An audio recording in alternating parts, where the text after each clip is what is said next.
Mesdames, Messieurs, bonjour et bienvenue à toutes et à tous dans ce journal des correspondants. Notre tour d'horizon des sujets proposés cette semaine par nos correspondants nous conduira au Congo, en Centrafrique, au Tchad, au Burkina Faso et en Guinée. Première escale, le Congo. Le pays a accueilli lundi les célébrations de la Journée africaine de la jeunesse, une célébration sous fond de dialogue intergénérationnel sous l'égide du Premier ministre congolais Anatole Koliné-Makosso. De nombreux jeunes venus d'une dizaine de pays africains ont participé aux festivités à Brazzaville. Reportage Louis-Marcel Satou.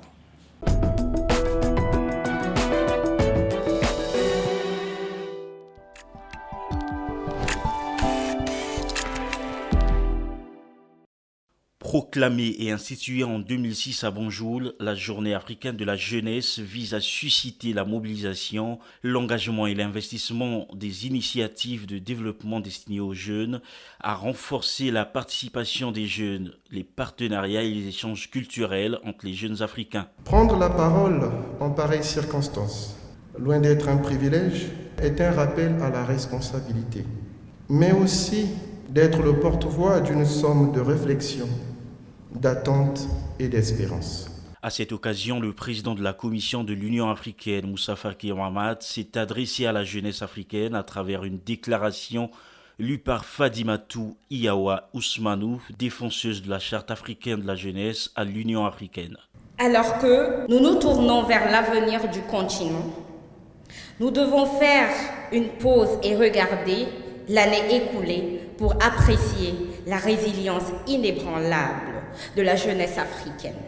L'organisation de ces assises sous fond de dialogue intergénérationnel est une manière louable de célébrer la reconnaissance accrue des jeunes, a mentionné le ministre congolais de la jeunesse, Hugues Ngwelondeli. Le désir des jeunes d'être entendus doit être comblé pour façonner le présent et l'avenir de notre pays. Définir le futur aujourd'hui, une solution menée par la jeunesse pour construire l'Afrique que nous voulons. C'est sous ce thème qu'a été célébrée la Journée africaine de la jeunesse cette année. En Centrafrique, face à la crise sécuritaire récurrente, le président Faustin Archange Touadéra a initié un dialogue républicain pour faciliter le retour à une paix durable dans le pays.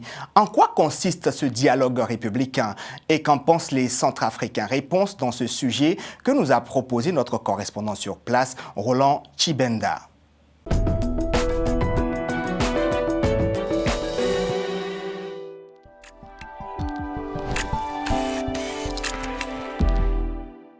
Depuis la crise sécuritaire récurrente qu'elle a connue en l'an 2012, la République centrafricaine a multiplié des stratégies de sortie de crise aussi bien sur le plan local que dans d'autres pays du continent, tels que le Gabon, le Congo-Brazza, le Tchad, le Soudan. Mais cela est demeuré jusque-là sans succès, malgré les recommandations fortes qui en ont découlé. Ajoutez à cela des tractations politiques avec l'opposition démocratique Côte-Vin, qui tirait les ficelles pour la mise en place d'un second régime de transition après celui de 2013 à 2016. Elle a même tenu à y arriver en appuyant l'ex-président François Bozizé, promoteur de la coalition des Patriotes pour le changement CPC, pour déstabiliser le régime en place qui s'apprêtait à organiser les élections groupées du 27 décembre 2020. Malgré tout, ces élections se sont déroulées comme prévu, mais dans une ambiance surchauffée qui a paralysé plus ou moins l'organisation effective des scrutins dans la majeure partie du pays où il y a eu destruction de matériels électoraux ça et là, des bureaux de vote et bien d'autres. La montée en puissance des forces armées centrafricaines ont permis de s'interposer et faire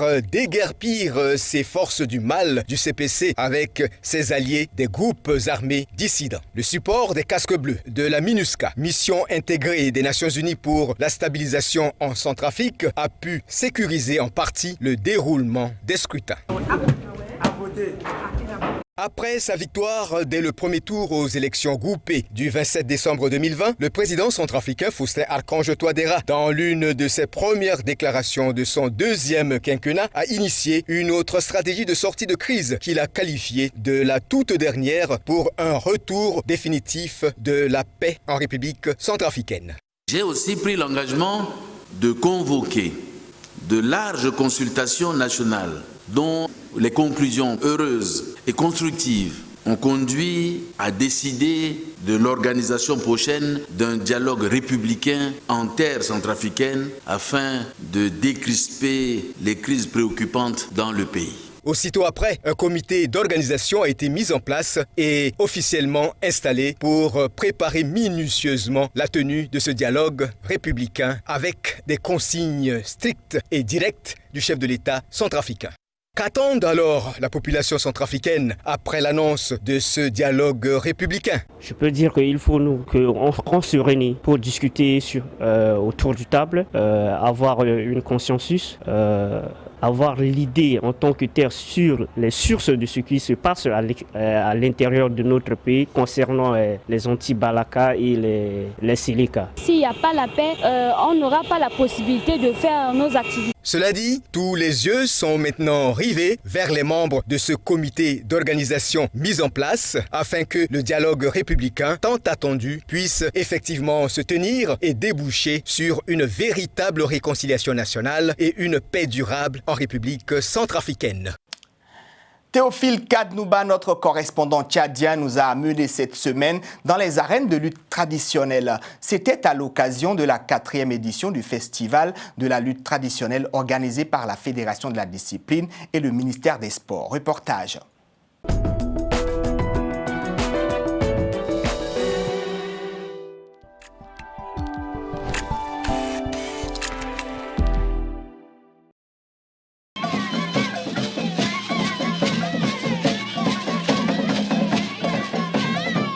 N'Djamena, la capitale tchadienne, a vibré toute une semaine au rythme de la 4e édition du festival de la lutte traditionnelle.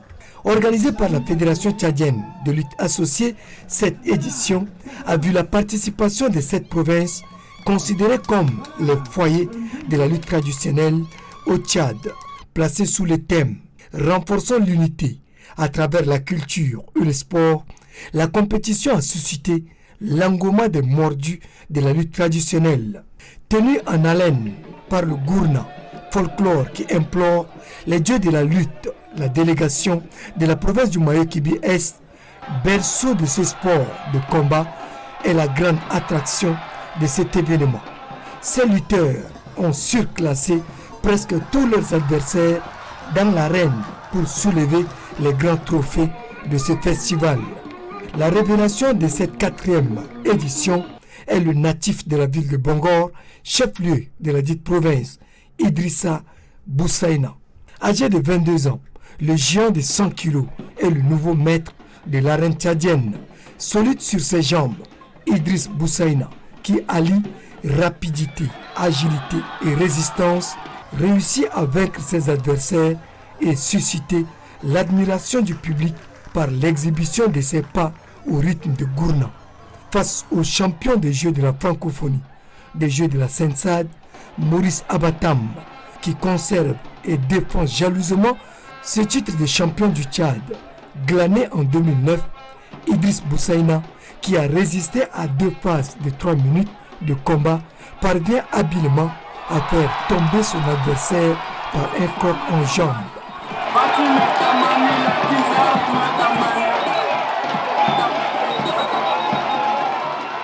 Nous avons l'intime conviction que, quel que soit le champion, ce sera bel et bien le Tchad qui va gagner en unité et en fraternité.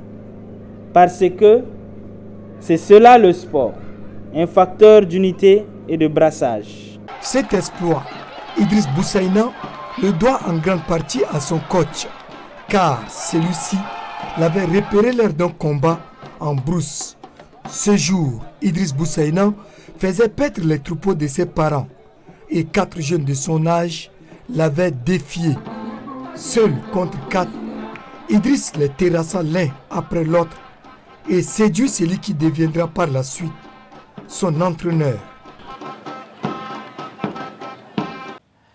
L'Institut français de Ouagadougou abrite depuis le 8 octobre dernier la Biennale internationale de sculpture, un événement panafricain qui réunit 18 artistes représentant 10 pays africains. L'événement prend fin ce samedi 6 octobre. Notre correspondant Edema Ebla y a fait un tour.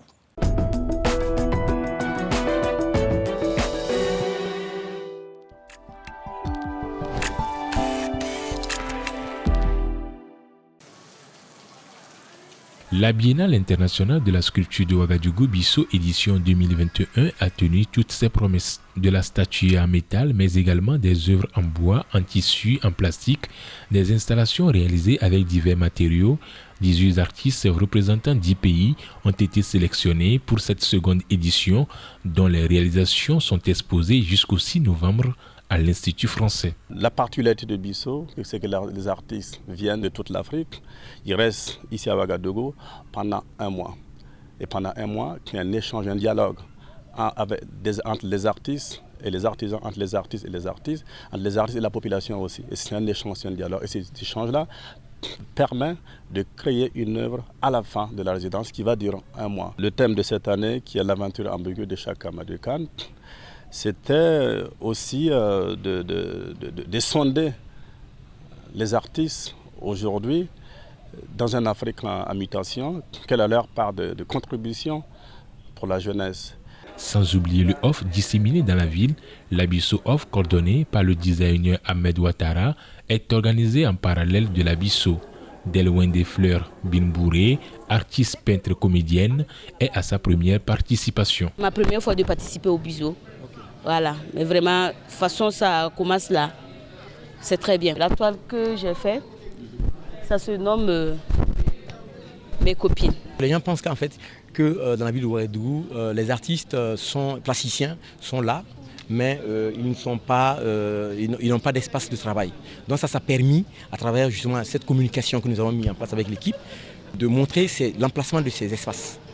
L'emplacement de ces espaces, mais également aussi d'ouvrir les portes, voilà, à la population riveraine et tout. Et puis également aussi donner l'opportunité aux artistes de prendre eux-mêmes la parole à travers leurs œuvres. Initiée en 2019 par Niamba, Léon Ouedraogo, la Biennale internationale de la sculpture de Ouagadougou-Bissau est un biennale panafricain qui se veut de donner la visibilité aux artistes sculpteurs africains. Bissau 2021 a ouvert ses portes le 8 octobre dernier et se poursuit jusqu'au 6 novembre prochain. Allons à présent à la rencontre d'une jeune décoratrice guinéenne. Sa particularité, recycler, rénover et personnaliser des chaussures. Étudiante en architecture, la jeune fille de 19 ans rêve de créer son usine de fabrication de chaussures dans quelques années. Son portrait nous est dressé ici par Sayan Kourouma.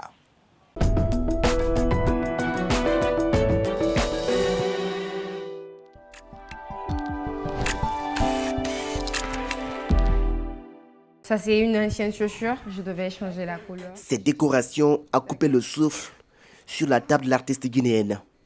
Pourtant, il s'agit des anciennes chaussures recyclées et personnalisées par la jeune entrepreneur, tout juste 19 ans. Des dessins qui symbolisent la renaissance d'une Afrique nouvelle. Il rêvait d'une urbanisation parfaite pour le pays, du coup. Je l'ai mis un truc comme ça. C'est nos rêves à nous tous de voir notre pays développé. Donc là, on voit... I'm art, ça veut dire genre je suis architecte et que je rêve d'un paysage parfait pour la Guinée. C'est ça que mes chaussures racontent de l'histoire, ce qu'on a envie. Comme au moins on ne peut pas le faire pour le moment, on le met sur nos articles.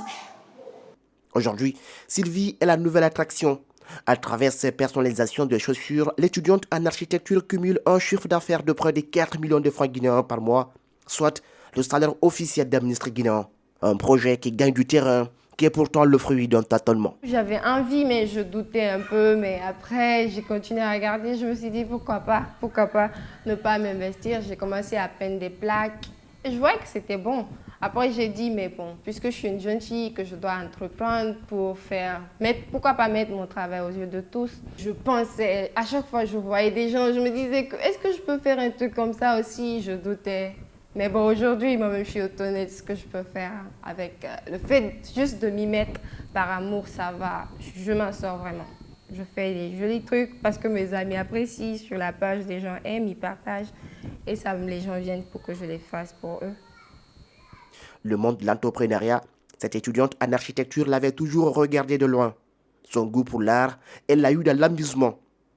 Aujourd'hui, épanouie plus que jamais, la jeune fille de 19 ans entend bâtir dans quelques années son empire. Ma première chose que j'ai réalisée quand je l'ai montré, mon oncle m'a fait, toi là, décidément, tu te mets dans tout, hein, même les anciennes chaussures.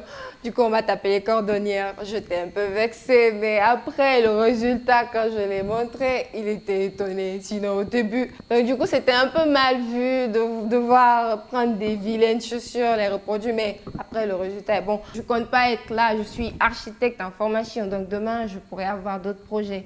Mais j'installerai une usine, quelque chose comme ça, de fabrication, de peinture, de rénovation. Aider aussi, parce que je compte aussi employer des gens, voir apprendre aux gens ce que je fais.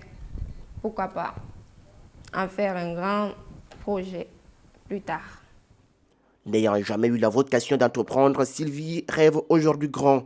Pour elle, la seule chose à faire est d'oser, oser proposer, se tromper, recommencer, voire échouer avant de voir le bout du tunnel. Voilà. C'est ici et maintenant que prend fin cette édition du Journal des correspondants. Merci de l'avoir suivi. Continuez de vous informer en regardant Télé Sud. Au revoir.